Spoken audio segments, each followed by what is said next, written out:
we are, everyone. We're back here. We're recording our video here. Flip it off with Gilps Cj. It's the month of May now. Time is going by fast. It's been about 2 weeks since we last did this. I think it was a couple Mondays ago. But yeah, what's new? What's going on? Not too much. Nice weather. Bad weather. Yeah. Baseball season starting for us soon. Looking forward to that. Yeah, spring is in full swing. Summer's almost here now. We've been on the golf course a couple times now. Our baseball season actually starts next weekend, so go Cardinals. Yeah, not the St. Louis Cardinals, but the Newmarket Men's Baseball League Cardinals. Lots happening. A lot's happening. The Leafs just won their first playoff series in almost 20 years. How about that? That's pretty huge. Definitely progress for sure. Yeah. Oh, yeah. No, it's amazing. Not good and bad about them. We'll get into that later. But we've been to another Blue Jays game. They kept, they've had their ups and downs even in these last 2 weeks. It's crazy what's happened. But yeah, so much going on. Both in the sports world and not in the sports world. But yeah, it's just insane right now. In fact, Canada won a bronze medal in the under-18 World Championship. That's something else that's happened. I believe that was last Sunday, which, it's not gold or anything, but at that age group, all the best players are in the CHL playoffs, right? So winning a bronze isn't too bad in that. And also in hockey, we have the men's World Championships starting later this week, I believe. I don't need obviously the last couple of years, Canada won a gold 2 years ago in that, silver last year. Yeah. But the rosters haven't been too good since the pandemic. Obviously, a lot of players couldn't go due to those circumstances. And since then, they still haven't got much better. I looked at Canada's roster on that. Tyler Toffoli, I think, is the best player. Yeah, for sure. So. What a beaut. Yeah, what do you think of Tyler Toffoli? Yeah, he was a pretty good player when he was back with Montreal, and now he's with Calgary, right? Yeah. So still decent. So overall, still a pretty good player. Not washed up yet. Still puts up good numbers, right? Exactly. He's worthy of being on that team. I don't think he should be the best player on that team. No. Lots of former World Junior talent there, but nobody who's really not too many established NHLers other than Toffoli, Mackenzie Weegar, another notable name on defense. The goalies, Devin Levi and Joel Hofer, another couple World Junior guys, but absolutely, it's a little tough. We'll see how that team does, but boy, we wish the best players would start stepping up again and playing in that tournament, because regardless of how big it is in North America, it's still the World Championship. Mm-hmm. And the Americans have a couple of good players going. I saw Gensel's going. Look, the Americans never have a good team in that, but yeah, Jake Gensel. I think Patrick Kane might be going, if I'm not mistaken. Seriously? Wow. So, yeah, pretty good team. Okay. Maybe for the Leafs, Marner and Riley and Tavares will be there in a week. Who knows? That'd be pretty cool, wouldn't it? It could happen. Yeah, you never know. Yeah, so why don't we start with Friday of the week before last. That's Teoscar Hernandez's return to Rogers Centre, and we were at that game. Yep. Pretty good seats in the 200 level. Still didn't check out really the new spots because there was no point. We had 200 level seats. Yeah. But yeah, what did you think of that game? I thought it was pretty cool. If I'm not mistaken, they won that game. Oh yeah. 3-2. Wasn't it 4-2 or 5-2? Something like that. Along those lines. But anyways, it was great to see Teo back after the trade. Good ovation for him. I honestly thought it'd be louder than expected. Yeah, me too. Which, watching it on the highlights, it did look like he got a decent ovation. Yeah. And I guess that there was also a video tribute before the game, which I didn't get to see because I was on the go bus still in traffic. But yeah, his actual ovation though on his first step, I think it was just our section in particular wasn't very loud or wasn't very enthusiastic. Yeah.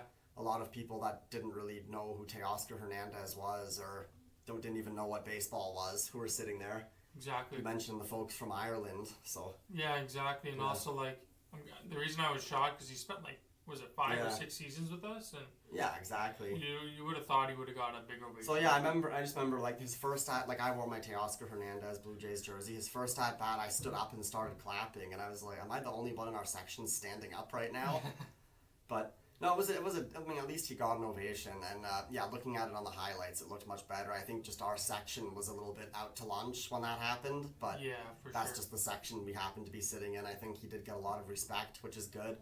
I know he had a pretty rough series, but I think he's started. He starting to heat up a little bit since then. Mm-hmm. Just like a lot of players on the Blue Jays are. How about Verge? Oh, gotta love the guy. And Belt. Yeah, Belt struggling for much of the season until a couple weeks ago. Yeah, I hope they. I know there was talks about him being maybe DFA'd, but some people were ready to give up on the guy. Yeah, and look what he's done. So maybe he's not ready to leave Toronto just yet. No, absolutely not. A valuable power hitter from the left side of the plate. We could definitely use that. So absolutely good to see him getting hot, and Verge as well. He started the season well, went through a cold streak. Now he's already back. Yeah. Yeah, lots of guys. Bichette's heating up. Guerrero's heating up. The home runs are coming around. The bats are coming around. Whit Merrifield has been steady all season. And what can't ask more than that, right? Yeah. We didn't really know who was going to be playing second base, right? We talked about that a lot the first few weeks we did this. Yeah. I think now, Merrifield can play other positions too when you want to get Biggio and Espinal in there, but I think as of now, Merrifield's basically the everyday second baseman, huh? Yeah, I would think so, especially after the way he's performed on the field defensively and offensively. Yeah, right? It's like Biggio and Espinal are the ones that are going to be playing other positions when they come in. Yeah.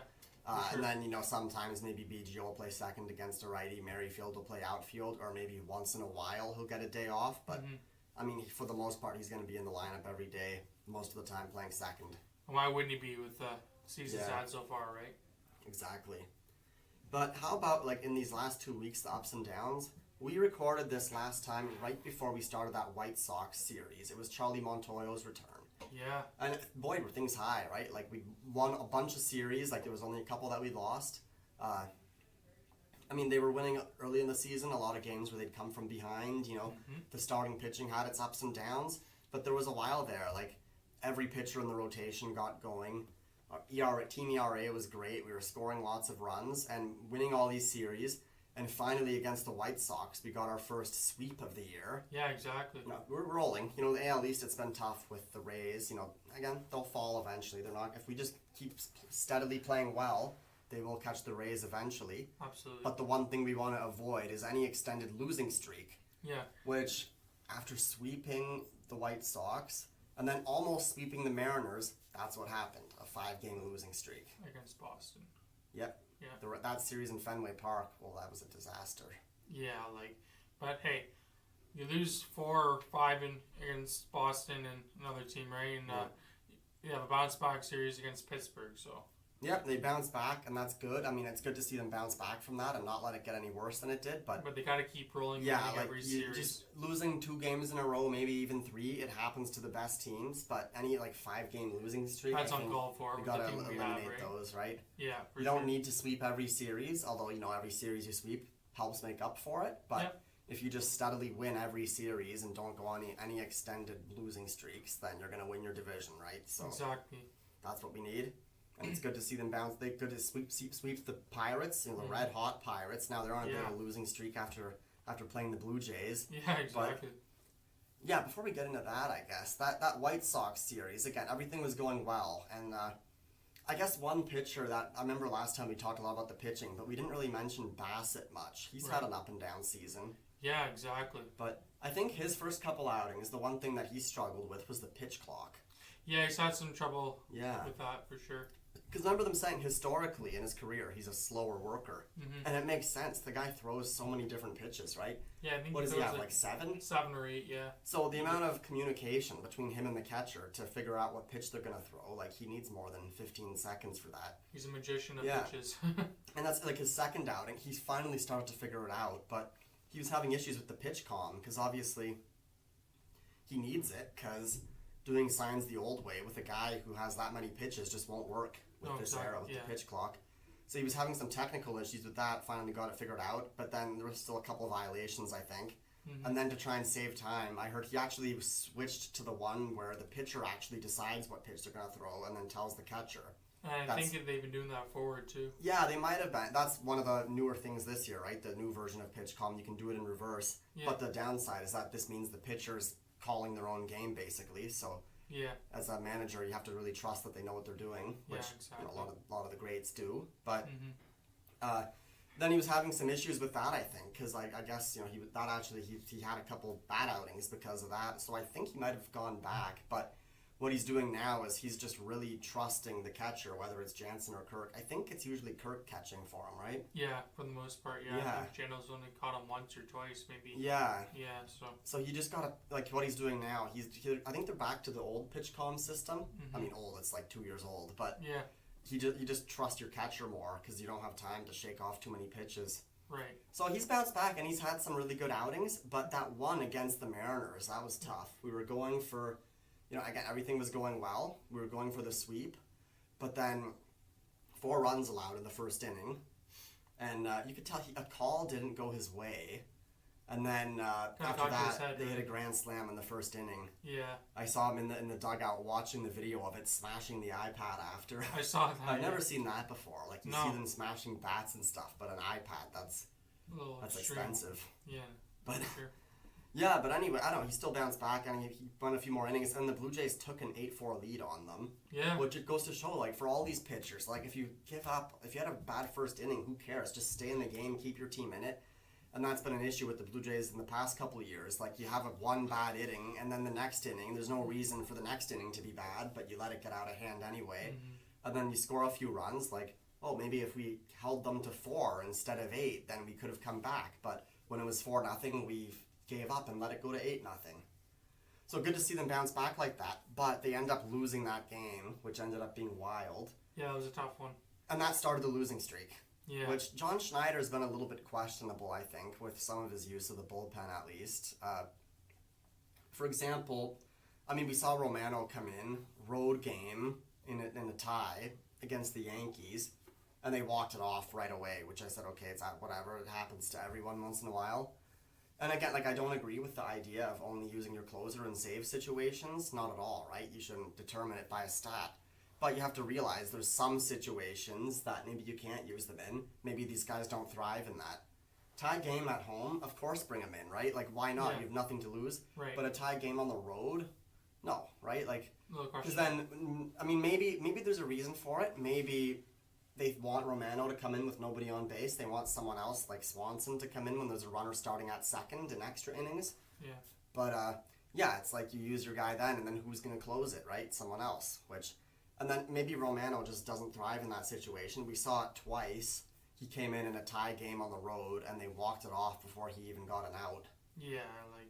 Both times, out of character for him. Mm-hmm. So what led to that, well, actually, the one against the Yankees was just a one-off, but basically what led to that loss on the Sunday against the Mariners that started the losing streak, Romano comes in a tie game at home. Which, again, I agree with that, but in this case it was different because he pitched the day before. The game we went to, he closed it out. Exactly. He pitched great in that game. But, so he pitches on the Friday, and then they bring him in again on the Saturday in a tie game. And I say, yeah, I agree with it, but he pitched yesterday. So now what that means, you're using him 2 days in a row. He probably can't pitch tomorrow. Right. I think maybe in this case they should have gone to someone else in the tie and let him rest in case they needed him the next day. And sure enough, they did need him, and he wasn't available, right? Yeah, exactly. Garcia was pitching. They were only up by 1 at that point. Maybe it was Garcia that even let it get to 1. They were up by more than that. Mm-hmm. But Pearson was warming up in the bullpen. They let Garcia stay in. And then I think with 2 outs, the Mariners tie it. Yeah. They couldn't go to Romano. They needed him. But even without him, Pearson was warming up. Garcia, he'd already gone like at least a couple outs, maybe even a full inning before that. And then he started struggling, putting guys on base, gave up at least 1 run. I know the Blue Jays were up by more than that going into the 9th. Yeah. So now they're up by 1. It's like, okay, you bring in Pearson then. The guy's warming up. Like, you need to... Give him a chance, right? Yeah. Yeah.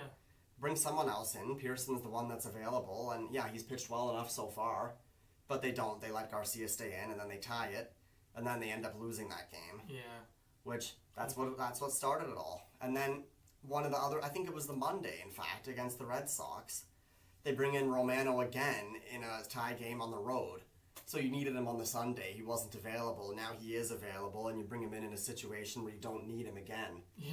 Walks it off on the first pitch, right? Or first at bat. Mm-hmm. So that was 2 losses in a row, and then they lost a couple more to the Red Sox there. Oh, 4-game series, right? They lost all 4 of them, which was insane. Right. They could have gotten at least 1 win out of that, and it would have been not as bad. Or hopefully, we were hoping they would split the series, right? But I think Gosman, right, had one of his rare bad outings. Yeah, the first game I think it was, or if not the second. Yeah, one of those games.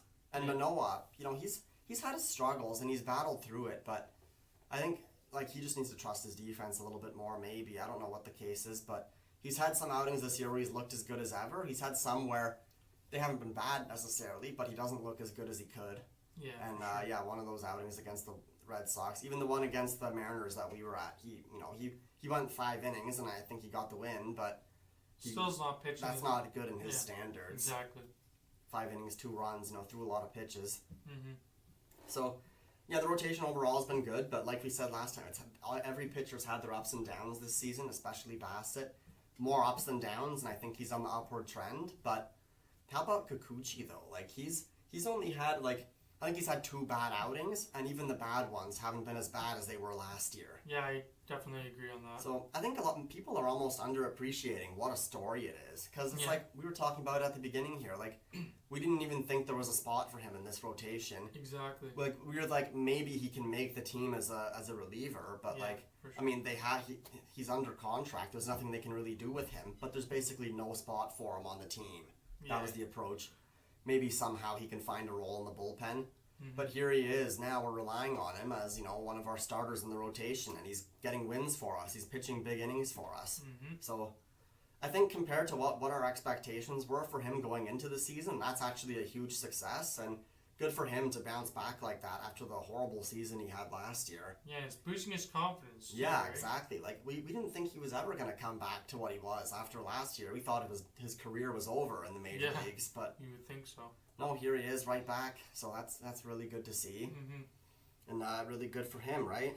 Yeah, that's for sure. Yeah, I mean, and that being said, they go to Pittsburgh and sweep the series. Yep, the Pirates were starting to cool off. They were really aggressive on the bases. That's for sure. Yeah. And I don't again. We talk about the AL East, all these hard teams. Their division, I don't know what teams they have to play against, but it's they weren't expecting to face a team with as good defense as the Blue Jays. Exactly. They thought it was going to be breeze, right? Yep. And no, we won all those games pretty decisively. I mean, it got a little tense there on the Sunday when it was 5-1 with the bases loaded, but Romano came in and got out of that. Again, great situation to bring him in. It wasn't a save situation on paper. Well, I guess it was had he finished the game. They took him out. But he did literally save the game. It could have gone one way. Instead, he gets those 2 outs, gets out of the inning, and then the Blue Jays end up adding to their lead, and instead it goes the other way. Yeah. So he gets a hold for that. And but Pearson came in to finish that game, right? Yeah, he sure did. And you know what? Pearson, he's been good every time they used him. I think it's time he starts pitching in bigger situations. Yeah, for sure. And he's got to prove his spot too, right? Yeah, exactly. So that's another thing I think Schneider needs to consider. I would love to see, I think he's at the point you could try him in the rotation, maybe give him a pitch count limit and then slowly work him up. It's just there's no spot for him, really, because Kikuchi's been good. Yeah. You're not going to... Barrios has been good for the most part, Yeah, him too, yeah. Him, it was his... Near the beginning, he had his bad outings, and ever since, he's been pretty good. So he's back to the old Barrios. Maybe I'll stay true to my prediction of the 15 wins and 3.50 ERA. Yeah. But... Yeah, so you're not going to take one of those guys out of the rotation. So I think for now, Pearson's best suited for the bullpen. I don't know if someday he does become the starter that we expected, but if not, it wouldn't be the end of the world if he does become a high-end reliever. Mm-hmm. Exactly. Yeah, and then again, I don't know, Simber's about to come back, right? Yeah, that's going to be huge. So who's gonna come out, right? And I think, did they put Pop on the IL? Yes, they did. Okay, and that's why they call up Jay Jackson. I believe so. He's the guy that'll probably be sent down when Simber does come back. Unfortunately for him, but yeah, exactly. Yeah, good to see him finally get called up, though. He's been a journeyman. Yeah, absolutely. Yeah. And yeah, the Blue Jays defense, too, really coming around with... I mean, Kiermaier's cooled off a bit. I guess we knew it was going to happen, but he's still doing what he does defensively, and Varsho has been very good. Yeah, and, talked about that, yeah, for sure. Yeah, the whole field. It's good for the starting pitching and everything. It trickles down. Pitchers can be a little bit more aggressive maybe when they trust their defense out there. Mm-hmm. And yeah, it just helps and it contributes to why they're playing so well. So back on a roll now with the sweep in Pittsburgh. We've got the Phillies now in Philadelphia. So just again, keep it going. Don't let things. If you lose one, win the next, bounce back. You need to win this series, right? Yeah, that's the approach they need to maintain for the rest of the season. Mm-hmm. Again, Schneider has done some questionable things, like I mentioned, some of the pitching management, but also I think in the game the other day, I can't remember what the situation was now. I wish I did, but there was a situation. It was only the sixth inning, but sixth inning, 2/3 of the way through the game. Yeah. I think Espinal was up. It was when Rich Hill started, right? It was the Friday, so they had Espinal in because he's a righty. Yeah. But it was a situation. There was guys on base, 2 outs in the sixth, and Espinal comes up. They were into the bullpen now. It was a righty. And I said, why doesn't he pinch hit for Biggio here, right? Yeah. If he cares about the righty-lefty matchups, this would be a pretty good situation to pinch hit. Test your options. But he didn't. Yeah, exactly. So yeah, I just wish, stuff like that, he was a little bit more, like we have all these guys who can play second and they can play multiple other positions as well. Mm-hmm. So I think that's something we can really use to our advantage and use the bench. Yeah, absolutely. But I think that pretty much sums things up for what we wanted to talk about in terms of the Blue Jays. Was there anything else? No, I think we covered everything for the most part, but if we want to talk about some more stuff, we can later on in the show, but I think so far we've covered everything. I guess another thing, this was, I don't know, what series was this? I guess this was before we played the Mariners. This was the week before, but I just forgot to mention on the last time. Remember we had that game that was Friday Night Baseball on Apple TV, right? Couldn't watch it. Yeah, of course. Yeah, that sucks. That drives me crazy too. Tell me about it. Last year they did that, and people complained about it, but it was free though, right? Yeah, the people who complained about it were just, I guess mostly the older generation who didn't know how to watch it or didn't know that they could watch it. Right. But once a month or whatever, we get the Friday night game on Apple TV. You just go on your phone, stream it to the TV, whatever, go on your computer. It was Apple TV Plus, which typically you need to pay for, but it literally said free. I guess that's how they tested it, and then this year they made you pay, right? Yeah, so, ridiculous. Yeah, I liked it last year. It was kind of fun. The broadcasters were different. They had more unique stuff, and especially they were on. I remember this one series in particular. They were playing the Angels out west, so it was a late game. Mm-hmm. And late night Friday Night Baseball on Apple TV. You grab a couple of Budweisers, maybe. Yeah. Maybe watch it outside with a campfire. Yeah. I was like, oh man, if Friday Night Baseball on Apple TV is like this every time, do it every Friday then. This is great. So I kind of expected it to be like that this year. Mm-hmm. And everyone's complaining, oh, this Apple TV thing, we can't watch it. I'm like, whatever. They just don't know that it's free. You can watch it. But then I go in and try to watch it. Nope, you have to pay now. Yeah, ridiculous. So keep it on Sportsnet. Gotta pay for something that used to be free, Used to be able to watch 162 games a year. Not that you watched every single game necessarily, but most of them. A Friday night game, it's like, come on, you gotta be able to watch that. Yeah, It's absolutely. the Leafs used to do that with Leafs TV, right? They'd put a game on there once in a while, and then that's before Sportsnet bought all the rights. Yeah. But they should do that for baseball. yeah, that's a shame. Come on, you gotta be able to watch the games. You're trying to. Their strategy is that obviously they're trying to explore new platforms and stuff, but explore it while it's free. You don't need to make us pay. Right. And then again, they're trying to get more young people to watch it and increase the viewership overall. Again, especially the younger demographic. Why are you making games harder to watch? Maybe they think if they try these innovative platforms, maybe it'll get more young people into it. And if they do interesting things on the broadcast, like they do. But if it's free, yes. But if it's trying to get the younger demographic to watch it, nobody's going to watch something they have to pay for if they're not all that interested to begin with. So I think it's a lose-lose for them. Just let us watch the games. Simple as that. Yeah. Anyway, so that's that. Anyway, we got the Leafs again, won their first playoff series in almost 20 years. How about that? It's definitely progress for sure. Happy to see them do it.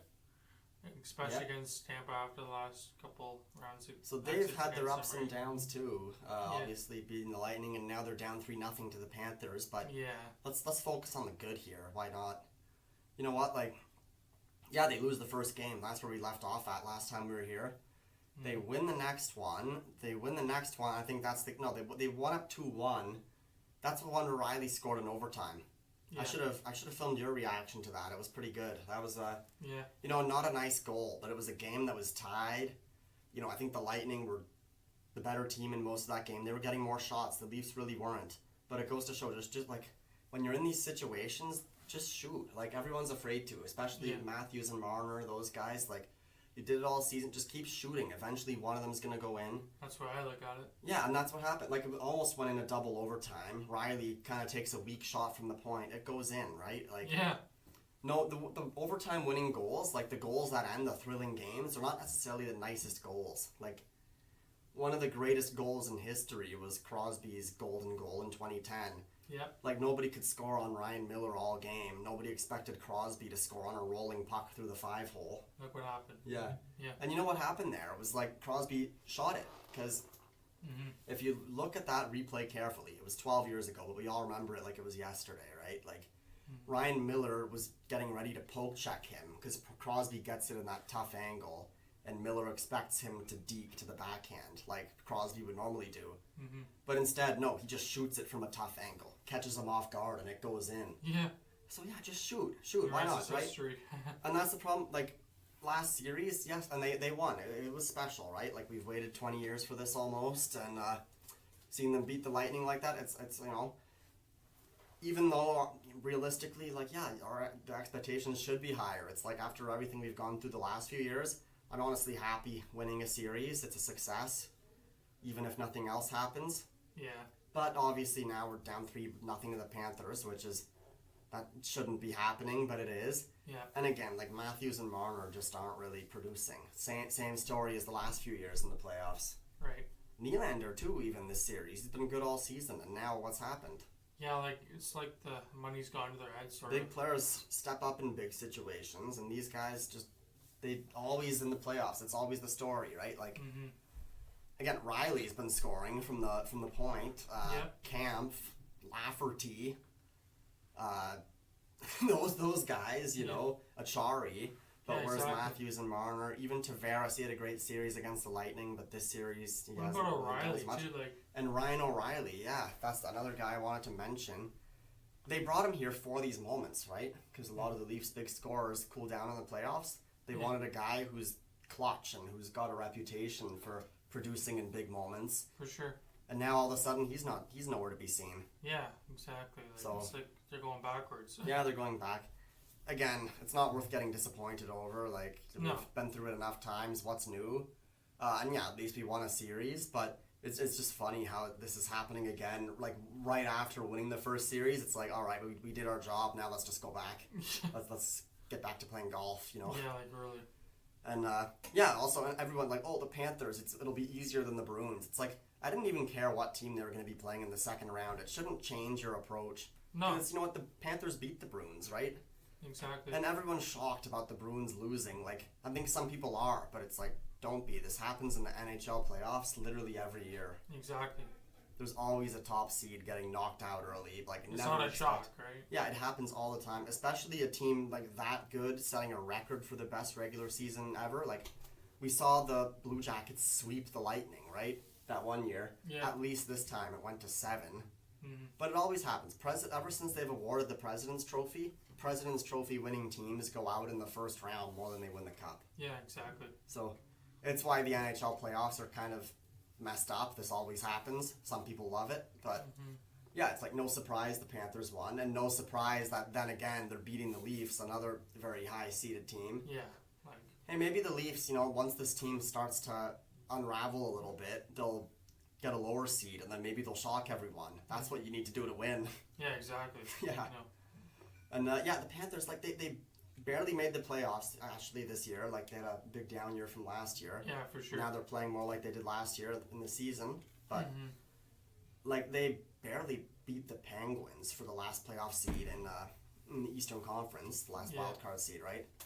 And that's another thing I wanted to mention actually earlier. The Penguins missed the playoffs this year for the first time in I think 17 years. Yeah, that's crazy to think about. Which that sucks, considering they still have a great team and they had a pretty good season for the most part. I mean, their goaltending, you know, wasn't. Maybe that's what let them down a little bit. Maybe some of their defense after the Tang, and I know he missed some time this year, but yeah, for sure. Yeah, like Crosby's still not as good as he used to be, but he's still a superstar. He's one of the best in the game. Gensel is one of the top scorers out there. Malkin's still pretty good for his age. And then they got the Tang on the point, right? Like they're still a pretty good team. Yeah, overall. And I didn't expect them to miss the playoffs like that this year. Even like mid-season, I didn't expect it, but they did, which is too bad. The Panthers make it instead, and now they're on this run. Exactly, they're like the underdog. It's not over by any means. This Leafs series, like right. you know, a reverse sweep could easily happen, but. It's like they haven't played that bad in this series, but the big names just aren't stepping up, and that's what the difference has been. Right. And not to mention, it's a bit of a blow now. Samsonov is out. Oh, is he really? Yeah, he's missing the next game. Joseph Wall is starting. Oh, okay. Which, how about Matt Murray, right? Like, and speaking of the guy Penguins, so I know he was injured, right? But it went under the radar because nobody was talking about him. Mm-hmm. He is actually back from his injury now. Mm-hmm. And he's on the roster, but he hasn't been dressing for these games. Right. Because he's been out so long, so they knew pretty much down the stretch that Samsonov was going to be the guy. It's just been him and Wall. Mm-hmm. But now Samsonov is injured, and they're going with Wall the next game. They're not giving Murray a chance. Right. Which to think going into this season, it's like they got Murray for one reason. He led his team to 2 straight Stanley Cups. Yeah, for sure. Right? I mean, Fleury played the first couple rounds, the second time they won, but then Murray took over and they won. Mm. But, like, obviously, earlier this season, I mean, he had his moments, right? Like, when he was splitting the time, even with Samsonov, it's like, maybe Samsonov will play a few more games than him in the season, but if they're both good, Murray's the guy you want in the playoffs. He's got the track history, right? Yeah, and he plays well when there's competition for his job, like there was with Samsonov. When he's given a starter's job, when the Penguins trade away Fleury, and then when he's in Ottawa, that's when he struggled. Mm-hmm. So I thought Murray would be the guy we're relying on in this situation, but look at that, not even giving him a chance. Instead, it's Joseph Wall, who I think it was his first playoff game ever he came into in relief the other day.